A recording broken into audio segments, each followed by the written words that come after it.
It never fails. No matter how many times you double and triple check, you always forget something before you leave the driveway.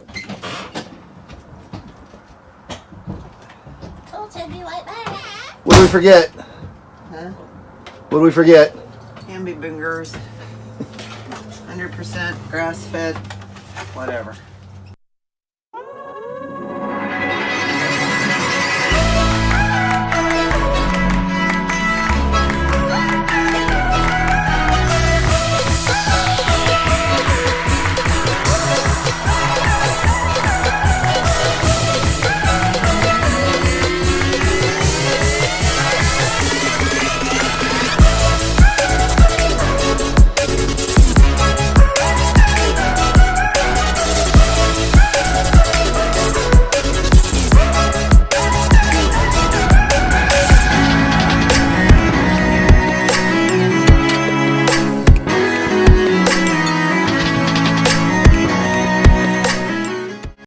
Hey everybody, I'm TJ. I'm Judy James.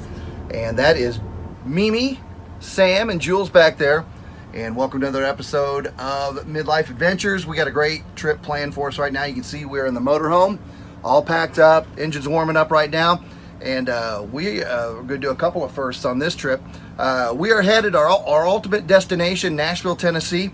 We're going to go down there for the weekend and go to a Nashville Predators NHL hockey game. Very excited about that. Go Preds. On the way, though, Judy is going to be doing her first boondocking experience. We are going to stop overnight and stay in Jeffersonville, Indiana at the Walmart right off of I-65, right on our path.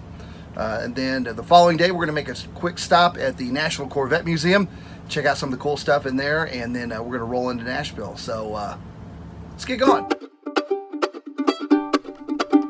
Although it had rained earlier in the day, by 5 o'clock when we were leaving, the sun was out and it made for a beautiful drive. A quick trip through our hometown of Whitestown, Indiana, and we are soon on I-65 South, headed towards our destination.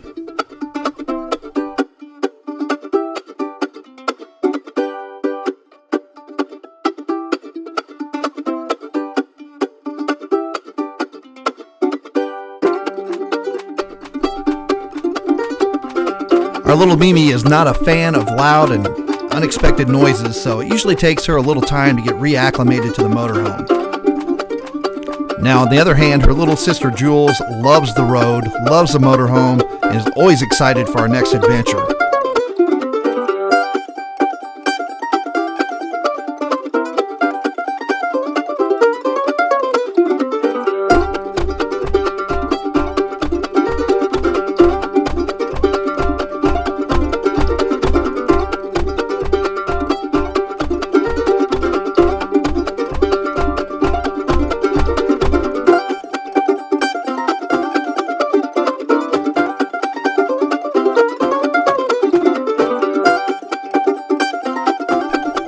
After a couple hours at this point, the sun had gone down, but that was okay because we were at our destination, the Walmart off I-65 in Jeffersonville, Indiana.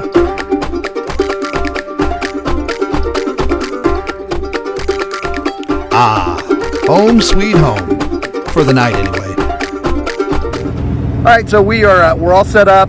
As you can see, we are parked underneath a light. We have some other boondockers here to our left. And some other folks here to our right. Actually, quite a few people staying here overnight, which is great. Makes it a little safer, makes us feel a little more secure. Not going to put the slide outs out. That's kind of just courtesy. You don't do that when you're boondocking in a Walmart or a Cracker Barrel or whatever. Did have to slide the bedroom out a little bit so we could get to our clothes, but not all the way out for sure. Right now, we're going to head right over that way to a Cheddar's, which is what, 50, 60 yards away, whatever. Have a little dinner and come back and just relax for the rest of the night, because tomorrow we are headed off to the Corvette National Museum, or the National Corvette Museum, something like that. I don't know. Yeah. We're going. Good morning from Jeffersonville. It is a beautiful sunny day, as you can see behind me. Parking lot's kind of cleared out a little bit. We're getting kind of a late start for us. It's a little after 8 a.m. And dogs taking care of their business here in the grass. Yeah. So we are going to get all packed up here. Oops. Over here, Mimi. Mimi's ready to go. But we'll get packed up here and get down the road, head on out to the National Corvette Museum in Bowling Green, Ohio. This is going to be fun.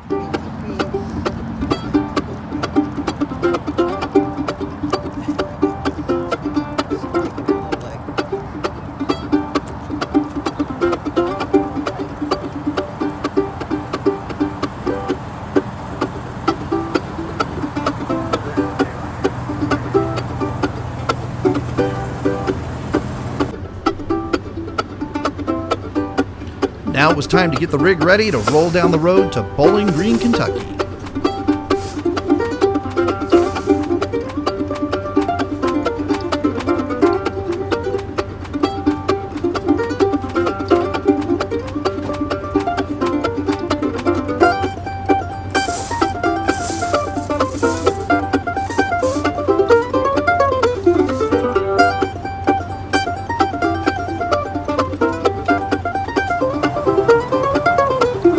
All right, as we're getting ready to go, I'm just doing a quick walk around, make sure all the jacks came up.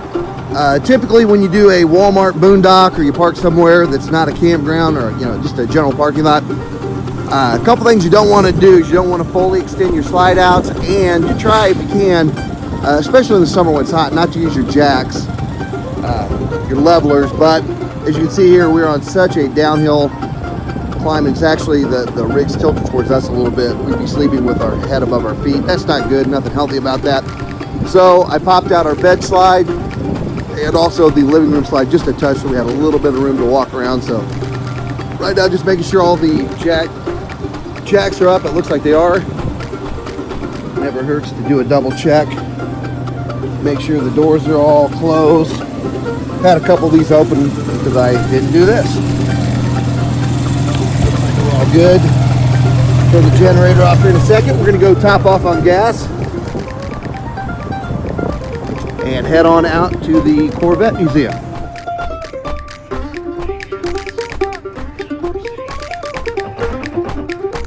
And it's always a good idea to make sure you put your slides in. You don't want to be that guy driving down the road, do you? I don't think so.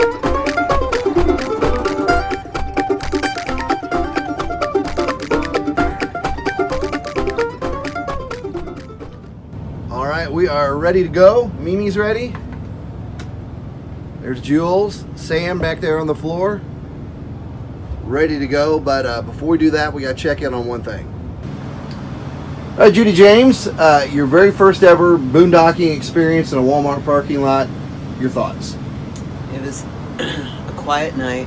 It was full, and I'm most concerned about how this cart got filled with what appears to be groceries, and now seems to be going away.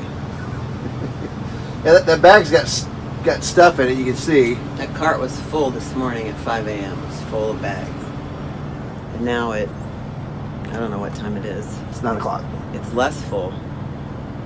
Those bags appear to be full of produce and goods. So I don't know if it's a food bank or, I don't know. I've not seen anybody in that. No, I haven't really heard anybody, but I haven't been paying attention either. Oh well. If you know what's going on, leave a comment down below. If you're from this area, you've seen something like this before, what the heck's going on here? All right, enough of that. Let's get down to Bowling Green, shall we? Let's go.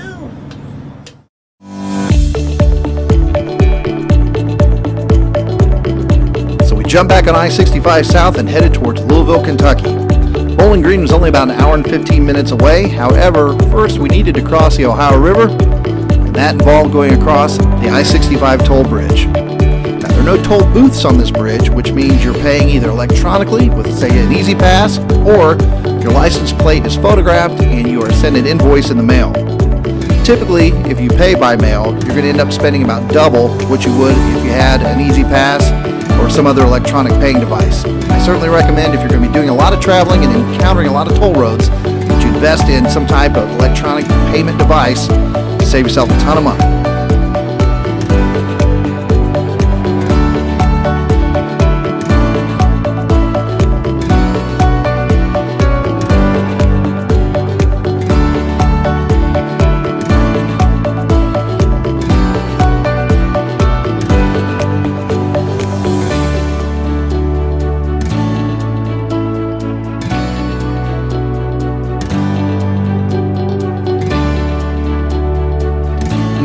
I wonder where these folks are going.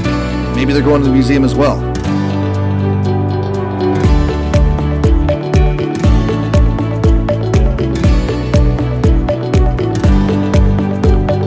The National Corvette Museum is located right off of I-65. However, you do have to do a little bit of zigging and zagging to get to the main entrance.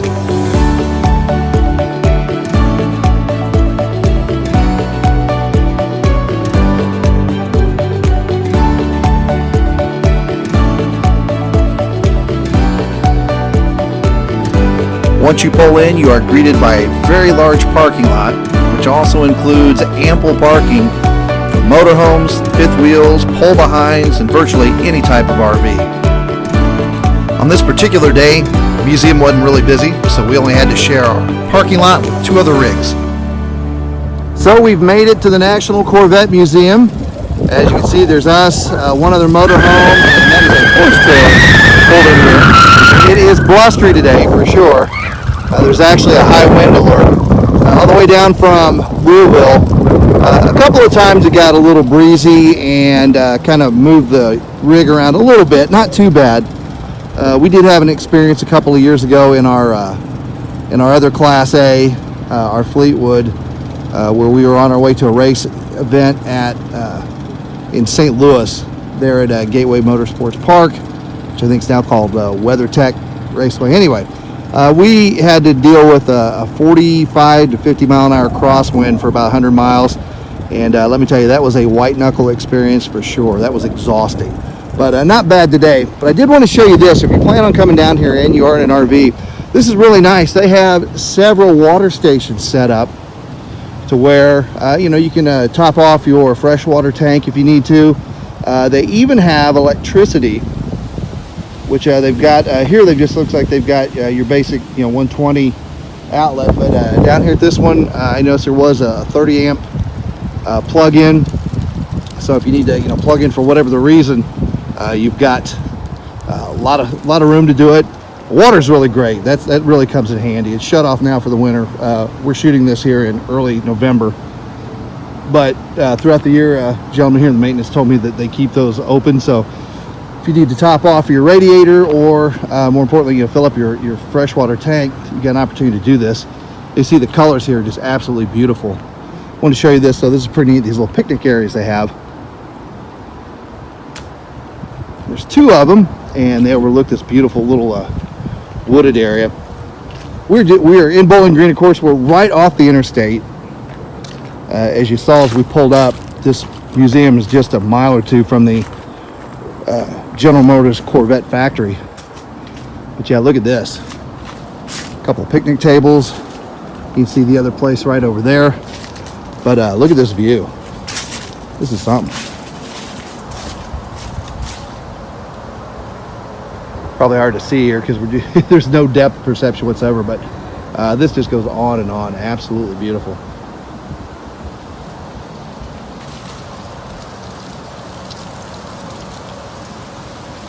So we are going to have a little bit of brunch, I guess you'd call it. We didn't really eat breakfast. We decided just to get down the road, but we're going to have a little brunch. And then we are going to take you all inside of the National Corvette Museum. It's going to be fun. All right, everybody, hey, we've made it into the National Corvette Museum, and Judy's got it's pretty neat. When you walk in, you have this opportunity. Here, let me try this. Put that back up there. You can download a map right onto your phone, which is kind of nice. You don't carry around a piece of paper or anything like that. So let's go have a look. Let's see some cool Corvette stuff, shall we? I can't read them. That's all right. They don't need to do that.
right, so here we go. We are inside of the Sky Dome, as you can see.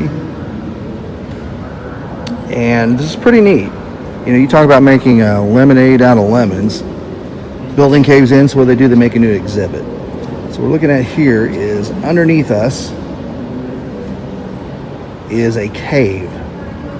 And this yellow line represents the outline of where the cave is. It runs clear across the other side of the building, and I'm sure much further than that. As we walk up here, you're going to see the red line, and this is where the actual sinkhole was. And what's really cool is they've kept all the cars in the condition they were when they rescued them from the sinkhole. So there you go. There's the outline, and here are the cars that were damaged. Some of them obviously much worse than others. This one here got beat up pretty good. This one here doesn't look too worse for the wear at all. However, this one right here, not so much. This took the brunt, I would say.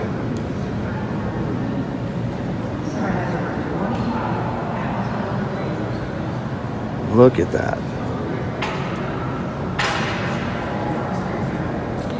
And contrary to what one guy said, none of this buffed out.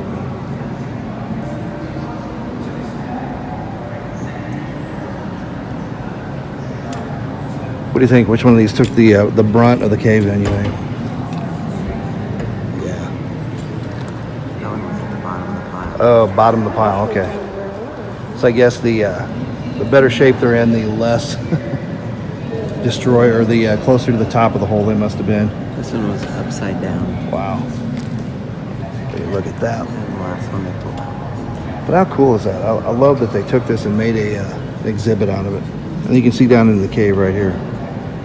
Let's take a peek. I walked right over. Holy cow, look at that. No wonder they got so banged up. That's a bit of a tumble. Look at that. That is down there, kids. It's 30 feet. It's a 3-story building straight down. Worked in sewer stations we had to climb down tubes like Oh that my to get gosh. to. What's amazing is it happened in 5:30 in the morning. Here's the outline. Here's where the sinkhole was, and there's the cave. But can you imagine if that had happened while people had been standing here? That just would have been awful. Right over here is something kind of near and dear to my heart. This is a Corvette that Sam Schmidt drove around the Indianapolis Motor Speedway, outfitted by the folks at Aero. Of course, they are partners with the Aero McLaren Schmidt Peterson IndyCar team. And Sam, who is in a wheelchair, he was injured in an Indy Racing League accident at the Walt Disney World Speedway during testing, and essentially can't move from the shoulders down, but was able to drive this car in Indy, and I think it's been on the track a couple other places though, by using the same controls that he uses to move the wheelchair. So the tube that he steers with his mouth, but he's able to drive this car pretty good clip of speed. I think he got up over 100 miles an hour. That's really cool. Always cool to see IndyCar represented. And just right behind it here is my all-time favorite pace car. I love this color scheme. Look at that. Oh, that is gorgeous. 1998. Oh, those are just beautiful.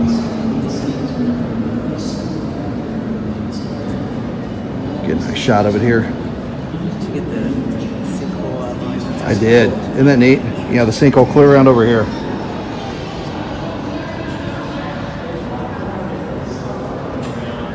Turn back around here. These